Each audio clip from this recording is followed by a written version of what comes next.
My name is Sarah. The memories of that day in 1984 still flicker before my eyes. I was only 18 back then, full of dreams, longing to spread my wings. All I wanted was to party with my friends and live a little. But I never imagined in my worst nightmares that my own father, the man I looked up to as my protector, would become the monster of my life. My father, Don, had refused to let me go to that party, but in a fit of stubbornness, I hopped on the back of my friend Christopher's bike and went anyway. Who could have known that one night of joy would cost me 24 years of my life?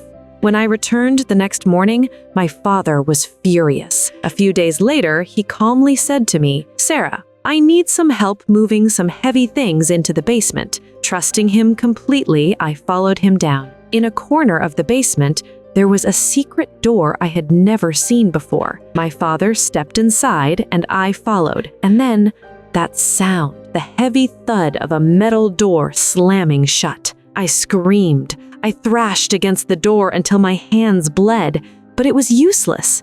He had locked it from the outside with a secret code. Not only that, he had soundproofed the room so the world above could never hear my cries. My own father had buried me alive in a dark grave right beneath our family home. To the world outside, he told everyone I had run away with some boy. My mother and sister went to the police, but my father manipulated them into believing I was gone for good and would never return. And in that hellhole downstairs, my own biological father subjected me to such barbaric torture that I lack the words to describe it. Day after day, month after month, my body and soul were being crushed. It breaks my heart even now to say that my own father repeatedly raped me. During my captivity, I became a mother 3 times. I gave birth to my children in that very darkness. When my father finally took my youngest son upstairs and left him at my mother's doorstep,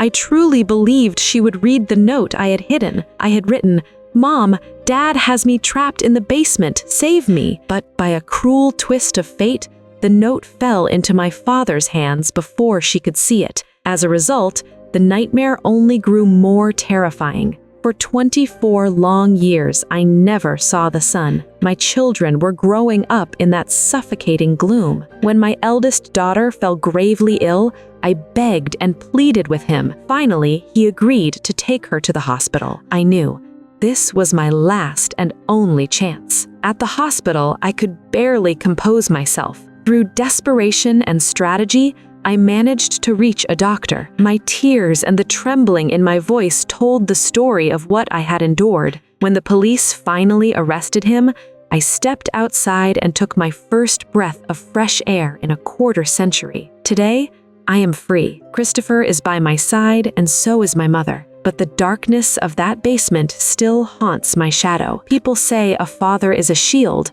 a father is safety, but my story is different. My father was not my protector. He was my predator.